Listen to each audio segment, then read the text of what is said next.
Good afternoon, everybody. A very warm welcome on behalf of Monash Business School. My name's Professor Edward Buckingham. I'm Director of Engagement, and I'm joined here today with Professor Gennadi Kazakevitch. Before we begin this afternoon's masterclass, I'd just like to acknowledge the people of the Kulin and Wurundjeri nations on whose land Gennadi and I are currently seated, and I pay my respects to their leaders past and present. Many of you will also be in the area where Gennadi and I are seated, but we are also joined by many viewers who are joining us from around the world in Europe, across the Eurasian landmass and North America. So a very warm welcome to you as well.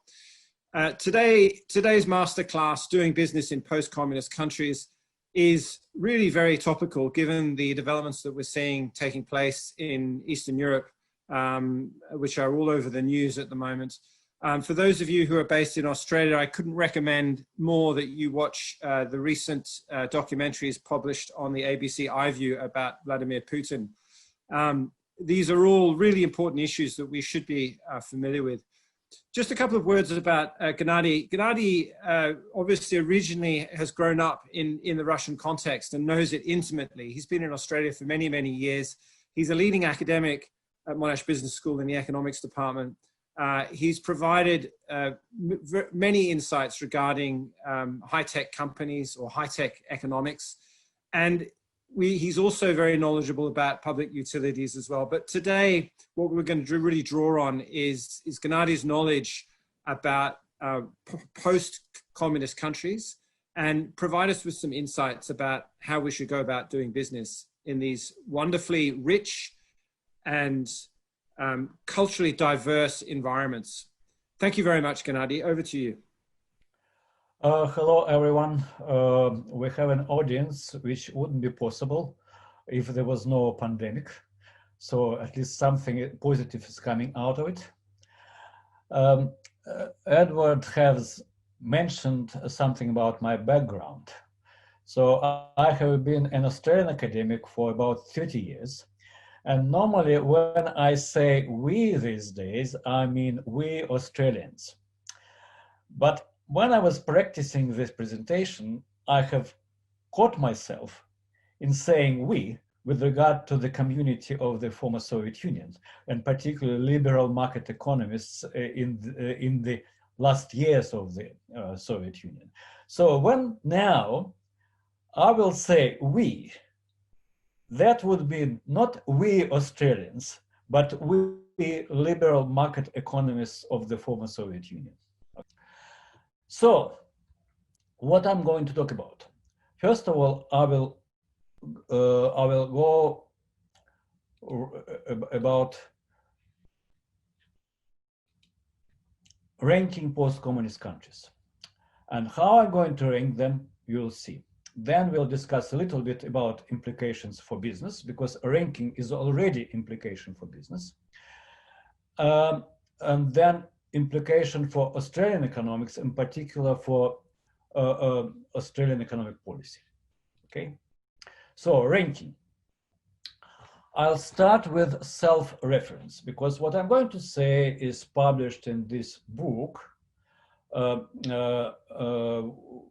edited by Alexander Akimov and myself, and particularly it is based on two first chapters of this book, which is written by Alexander and myself, and the other one solely by myself.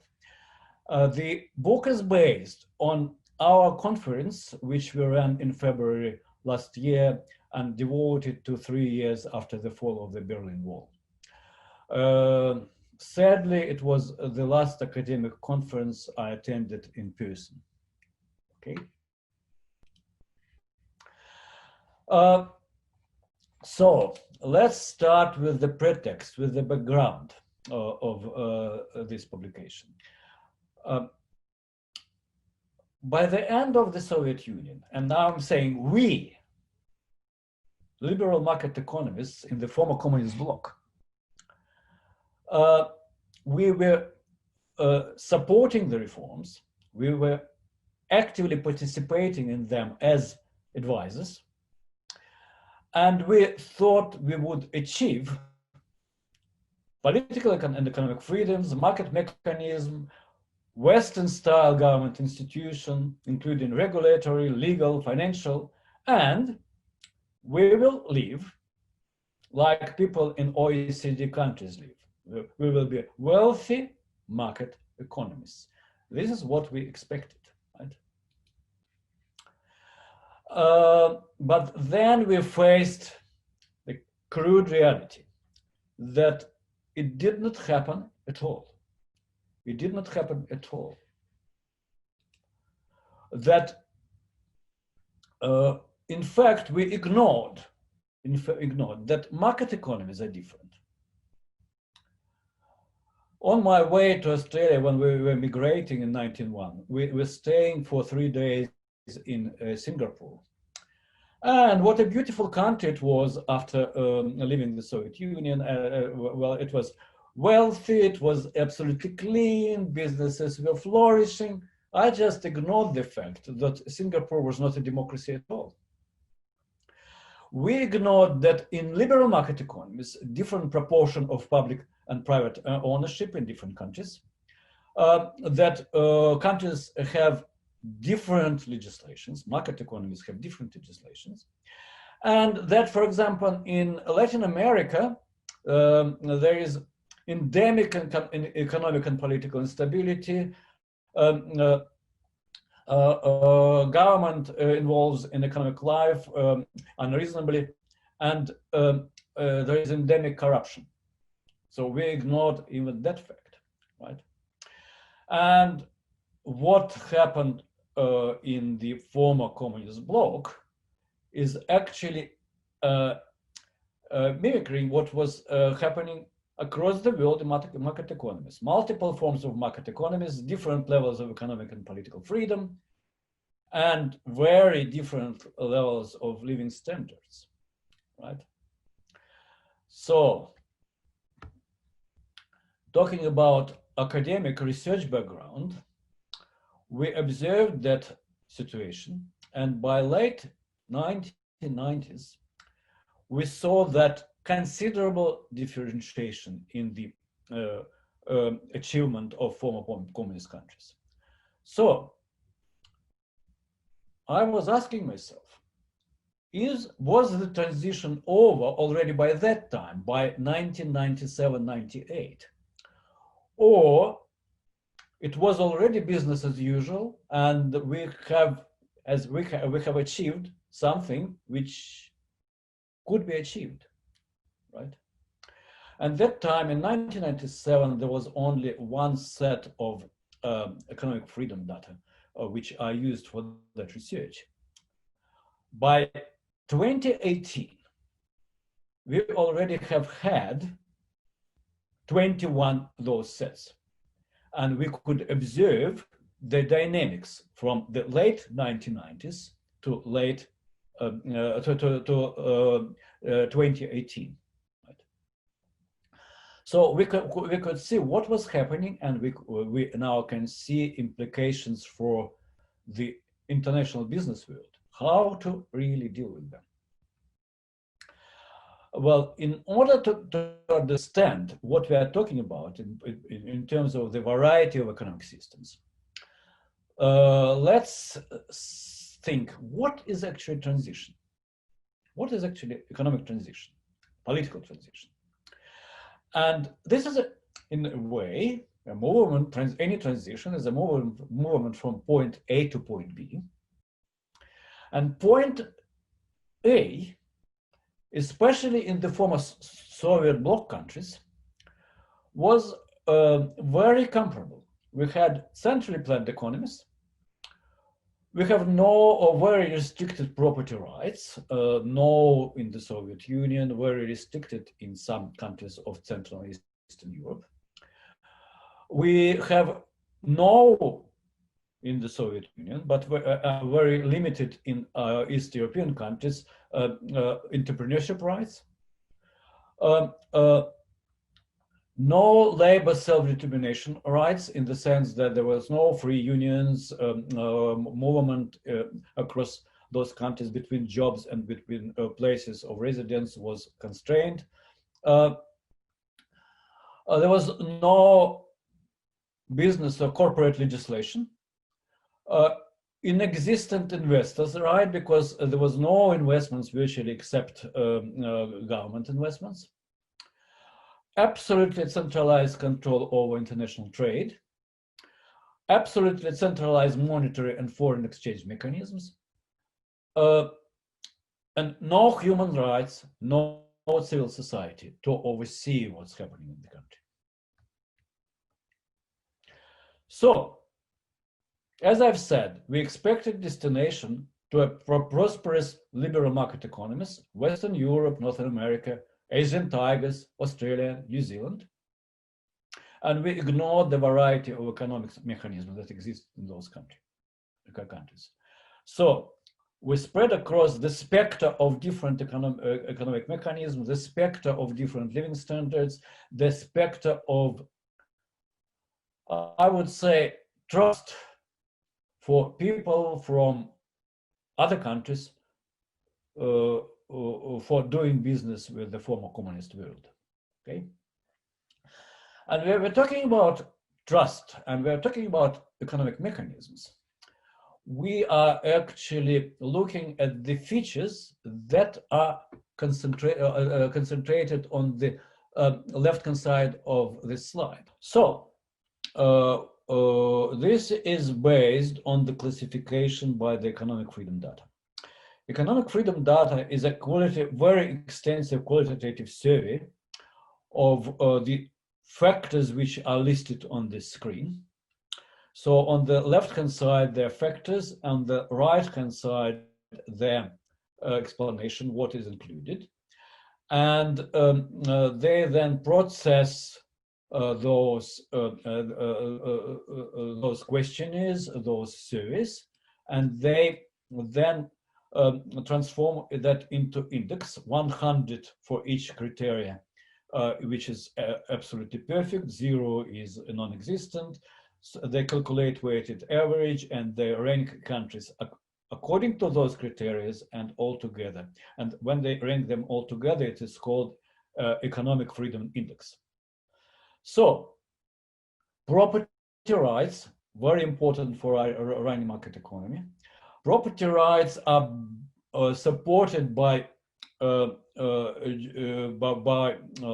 laws and by courts.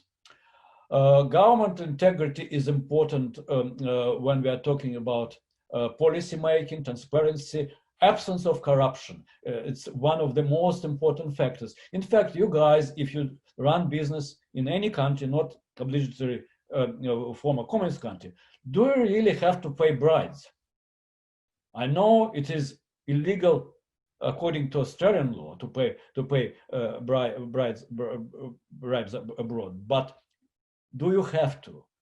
Very important. Tax burden, how much you're paying in taxes. So it's much easier to do business if the tax burden is comparable with other countries. Fiscal health. Is the country is financially stable, or the budget deficit is enormous and anything can happen in the country, like economic catastrophe which happened in Greece during the global financial crisis. Business freedom. Can you start business easily? And I can tell you a story to explain what really business freedom is. Several years ago, I was speaking to one business executive in Sweden, and he told me that to open business in Singapore, he needed only 20 minutes in taxi using mobile phone while driving from the airport to the hotel. 20 minutes. And he compared that with 6 weeks you have to spend in Sweden, right? So it's one of the factors of business freedom, right? Labor freedom. Is there actually a labor market? Can a worker work where they work?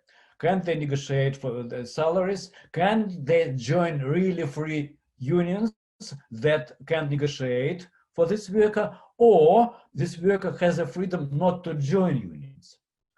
Monetary freedom. It's a measure of price stability and assessment of price controls. Tariff and not tariffs, how high protection is in that particular country you want to invest to. Investment freedom.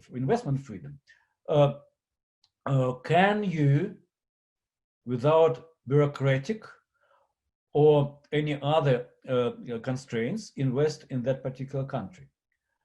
Very important, banking efficiency, transferring money to that country, taking money from that country, repatriation of profit, and such things.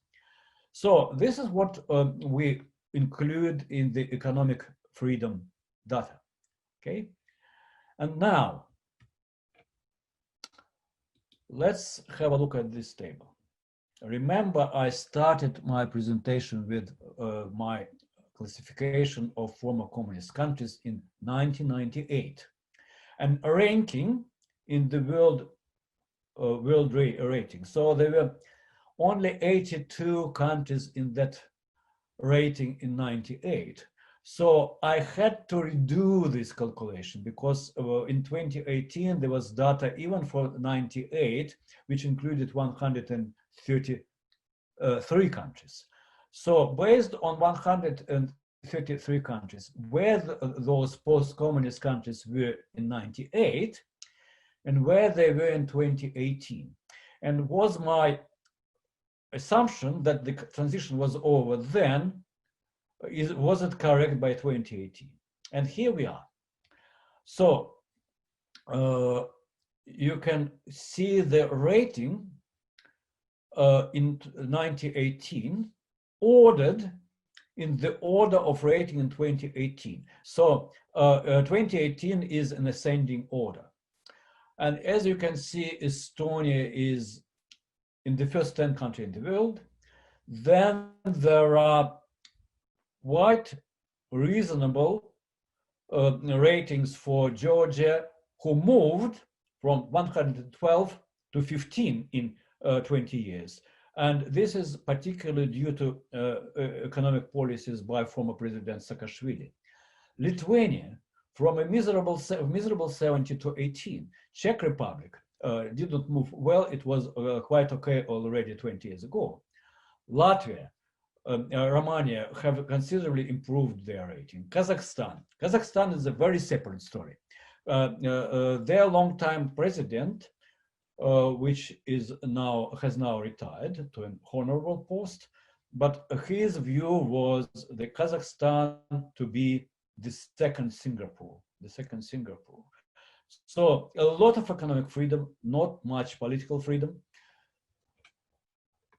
And at least they have achieved the country to be very favorable by foreign investors. Azerbaijan is also in the same bucket. Kyrgyz Republic did a lot, not there yet, but okay.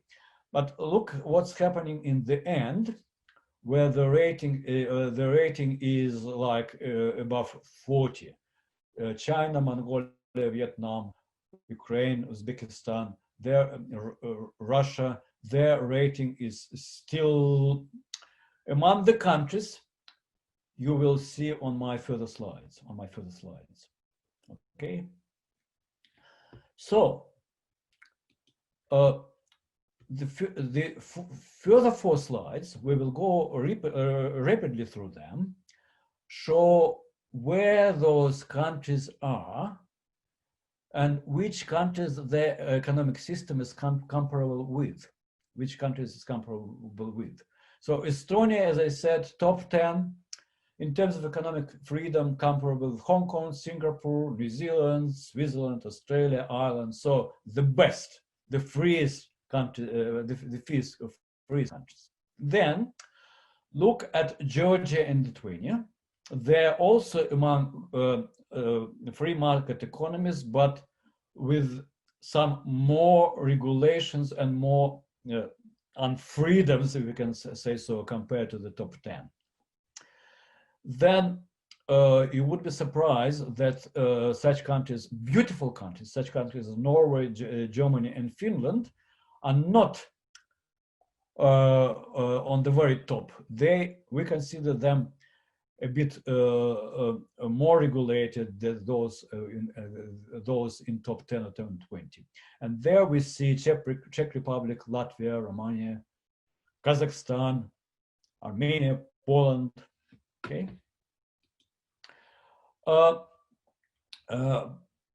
Bulgaria, 41 to 45, 51 to 60. Look at which countries we are comparing with.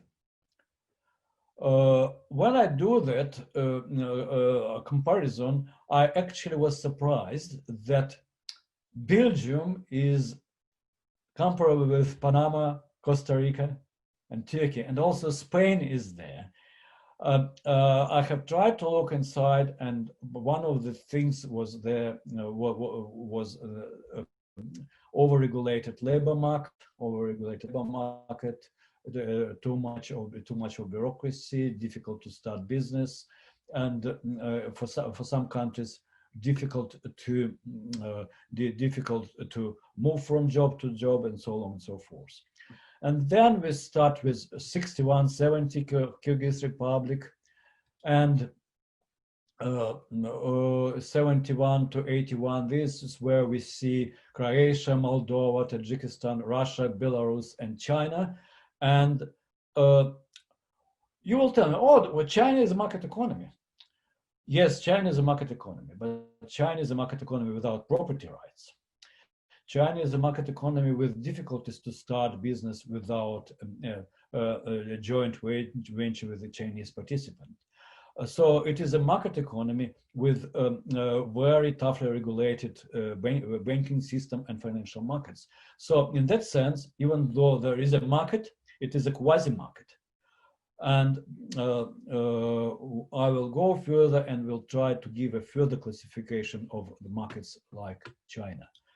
And in the end, we see the countries which are either overregulated, as Uzbekistan and Turkmenistan, or with a mess in their governments of finance, their governments of budget, and also like Ukraine, lack of stability. Okay. So let's now go through types of economic systems. As I've said, Estonia is a benchmark in all respects. It is a country which hasn't achieved the living standards of the top OECD countries, but it achieved the economic mechanism of those. So unfortunately, Estonia is only 1.5 million people. It is not a country we would look at extensive business to do with, just because it is small. And Estonia is very much integrated in Nordic countries. Estonians are cousins of Finns, very close to Finland, and they are associating with them with Scandinavia. So absolutely implemented property rights of Western nations, no restrictions of selling and buying property, implemented the laws of privatization. Labor market is absolutely not regulated, except they can join unions and unions can negotiate for them, but it's not really very popular in Estonia. They don't regulate wages in the private sector. They do not have a minimum wage, but they live better than they were living before, even with no minimal wage.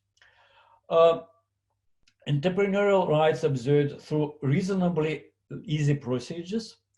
No price control except essential utilities. Financial markets work up to the standard of the Western nations. No regulatory control on return on investments, so the market return on investments. Easy to repatriate profit. The monetary system is designed according to the European Union standards, and they're a proper member of the European Union. No barriers or capital flow. So this is what we wanted to achieve, right? Then there is a list of countries who more or less successfully build market economies, but with some limitations. And they are listed here, and you can see that most of the European countries and also Kazakhstan are there. Why they are not there yet? I think one of the reasons is unaffordable social security outlays. So they have got people who grew up under the communists. And even though they were not that wealthy, by the way, many European countries had living standards much better than in the Soviet Union. They were not that wealthy, but they felt protected. And now they are not. And in order for the population to be protected, the governments of different persuasions adopt populist measures of maintaining social security, which makes the financial system vulnerable, which makes huge government deficits. Another thing, in some of those countries is a high proportion of black and gray economies, which do not pay taxes, which also affect their fiscal situation and budget deficit situation. High corruption, a lot of tax evasion. That we all have corruption. We all have tax evasion in OECD countries, but what they have is normally far exceeds what the Western countries, Western democracies have. Those barriers, and especially the psychology of people, appears to be not overcomable in the lifetime of one generation. And you see, we are still there. People who grew up under the communist regime are still there. We are in our 50s, we are in our 60s or 70s. So you see, we are still there, and we still, I don't vote, I don't vote anywhere there, but they still vote, and they have implemented, those who have implemented democracies. So they affect populist decisions by the governments, and therefore that transition appears to be of the lifespan of not one generation. Then the next group of countries, I would call them authoritarian economic systems.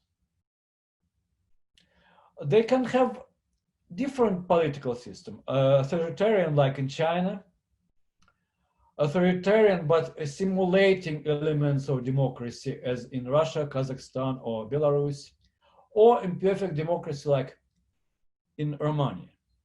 I would qualify those economic systems as state capitalism.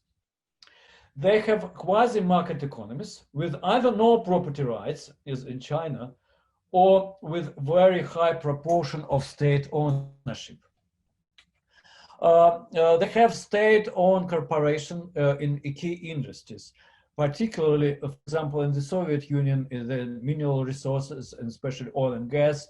In Belarus, they have retained all the heavy industry and military-industrial complex that was built under the Soviet Union and still in the government control. They have arbitrary constraints on export and import. They have different levels of restriction on labor mobility. Independent labor unions are either non-existent or under constraint.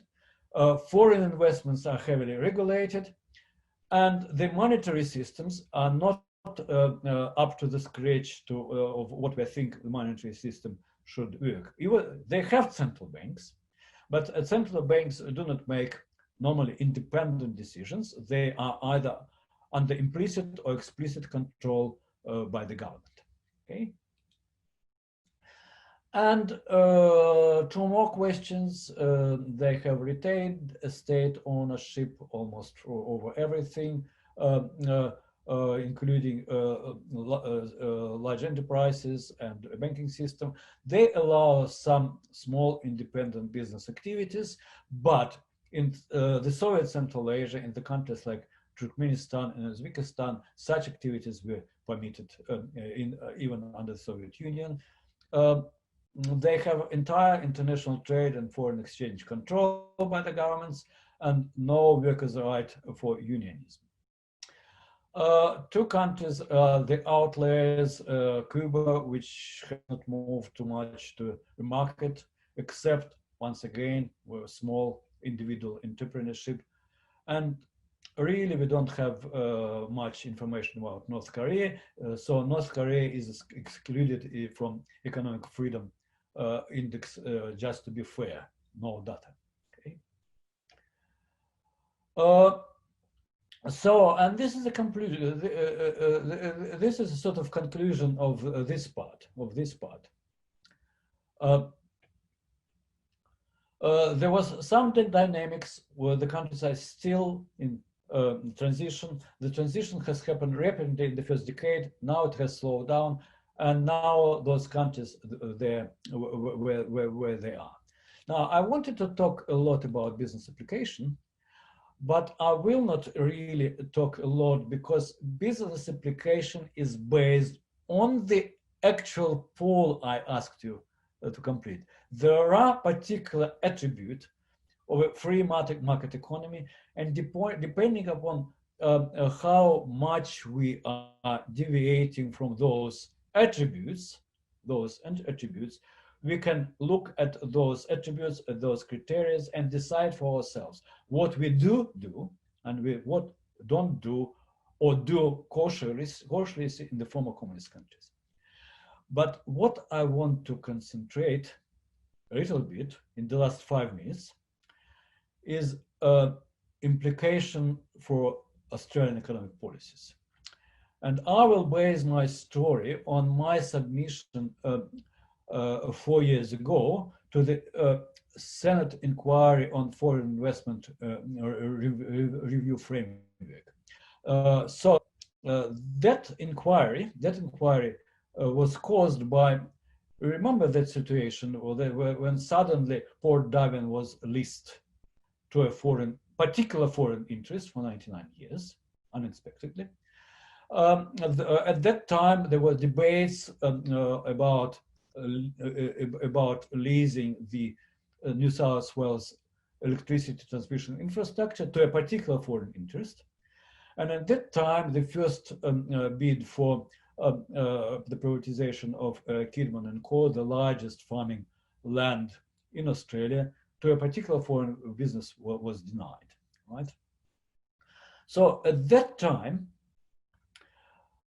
I was basing my recommendation to the Senate inquiry on the situation that existed in 1975 when the Foreign Acquisition and Takeover Act was designed, and where the foreign investment overview was based only on the size of foreign investment. So the government was concerned with foreign investors that significantly reduced competition in Australia. But in 1975, who could be foreign investors? They could be profit-seeking portfolio investors or company-controlled seeking direct investors that make independent business decisions. And what we are calling independent is they're independent from their government influence, because all countries that could invest in Australia were Australia alike. They were free market economy, free market developed economies. We didn't expect much foreign investments from any other countries. And since 1975, a lot of things happened. It was economic transition in post-communist countries. There was a market reform in one-party controlled countries, market reforms in one-party controlled countries. And there were emerging, developing market economies that also became wealthy and could invest, such as, for example, India. India is still developing, but they have a class of people, class of entrepreneurs that can invest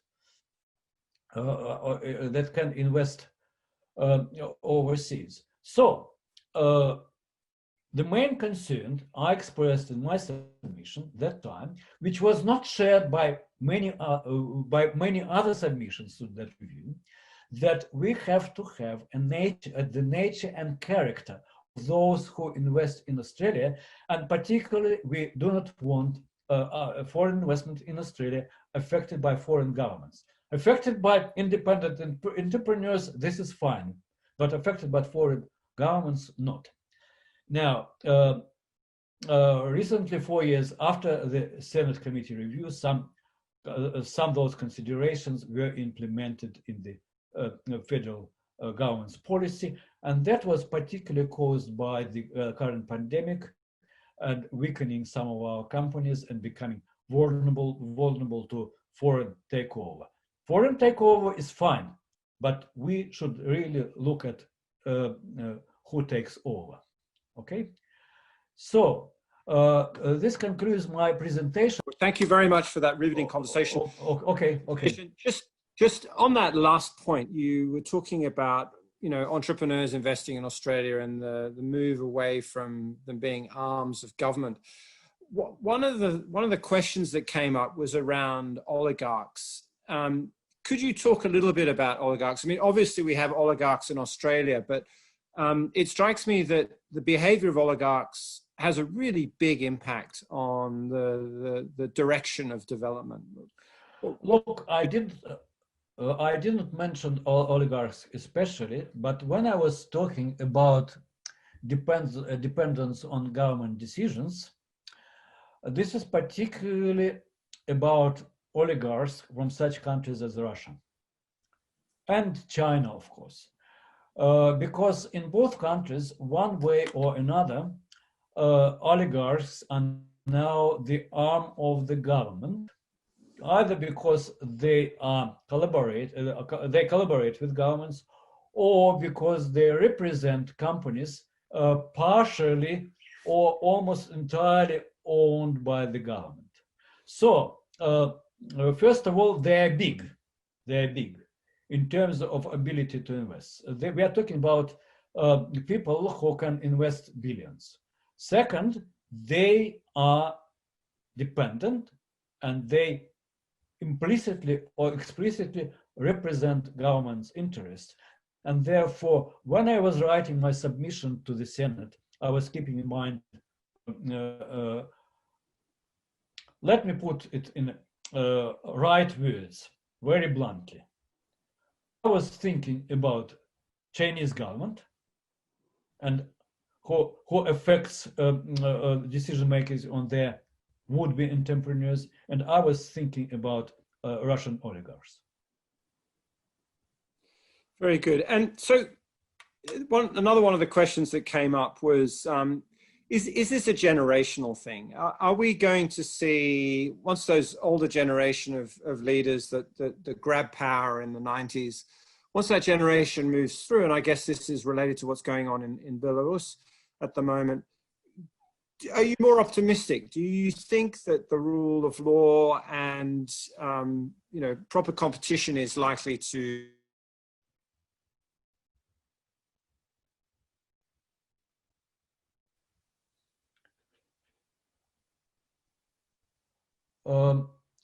Edward, I have heard part of your question, but I have understood it well, and I can answer.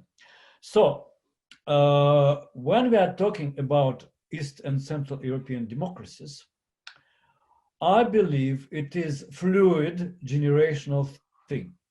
So, one generation will be replaced by another. The young people will be voting for changes, and particularly I saw young people in late 1990s in Slovakia, and they were far advanced in understanding what they want compared to older generation. And the situation in Slovakia at that time was very bad.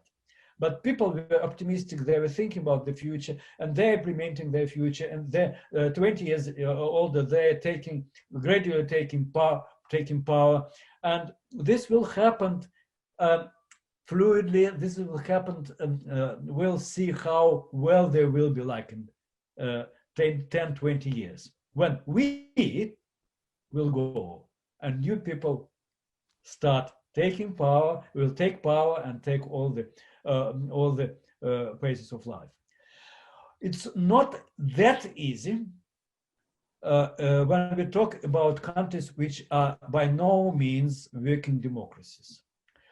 We cannot say about Russia, where the propaganda machine is very strong and where a new generation is growing up under the current government's propaganda. There are people who think like me and you, but I cannot see that the majority of them in Russia. Now we see Belarus, and the situation there was in a way similar to Russia, though there was no even pretend of any democracy compared to earlier years of reforms in Russia. So we see in the streets now hundreds of thousands of beautiful young people who want changes. Well, I'm not sure if they succeed, because they face armed forces against them, and they do not have arms, right? And the dictator is brutal and illusional. He doesn't understand that he has lost popular support completely. What I'm afraid of is that they're all united in that movement in the streets.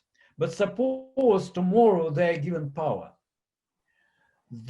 I'm not sure if they really know what to do with that. And then there will be there will be different political movements. Some will be for privatization, which hasn't happened in Belarus yet. Someone will be against. Someone will require social security and protection that they have experienced under Lukashenko, even though they didn't have political freedom.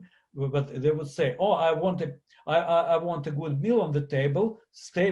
I want stability more than I want freedom." So we don't really know. We don't really know, because the country hasn't been there yet. So two kinds of countries. Those have had democracy. There will be a slow transition to a better life, to a prosperous market economy. Those who didn't have political freedom, those who have experienced propaganda, I'm not so sure. And I'm not so sure, especially, and in particular, because of what is happening in the United States now. What's happening in the United States.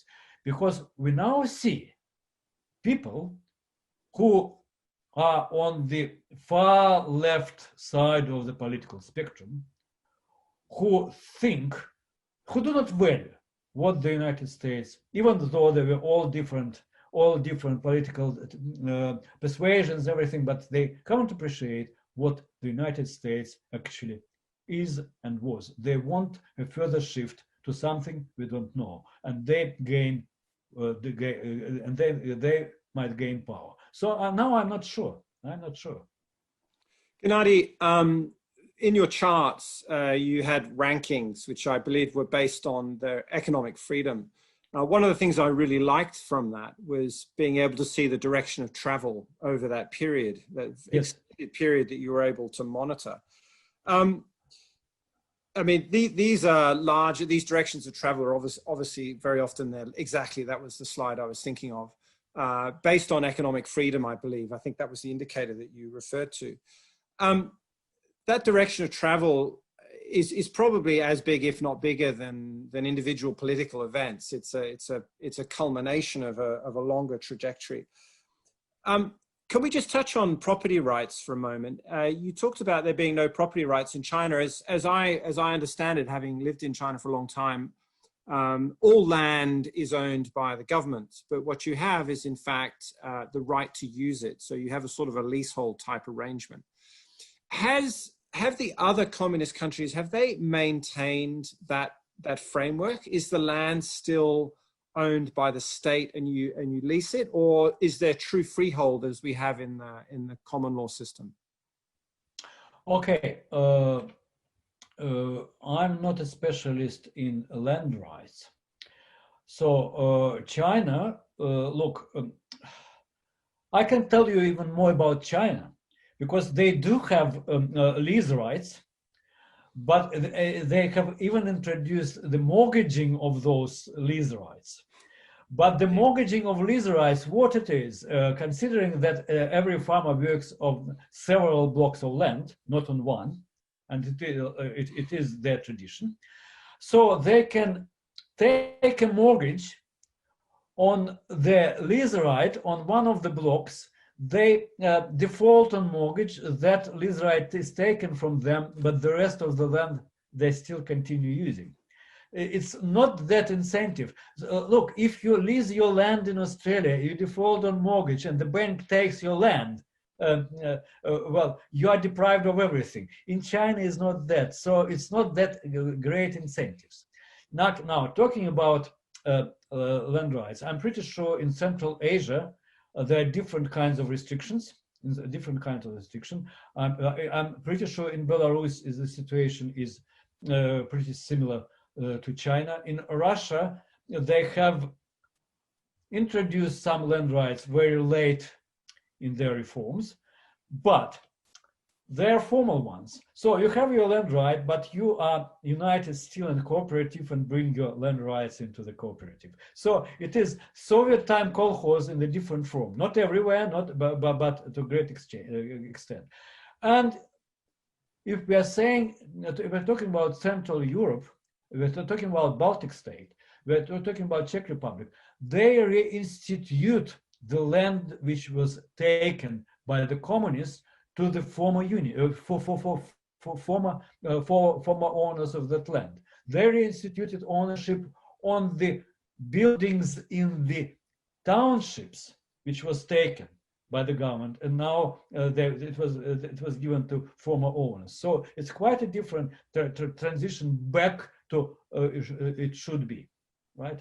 So it's all the specter of different regulations. We have China, Turkmenistan, Uzbekistan.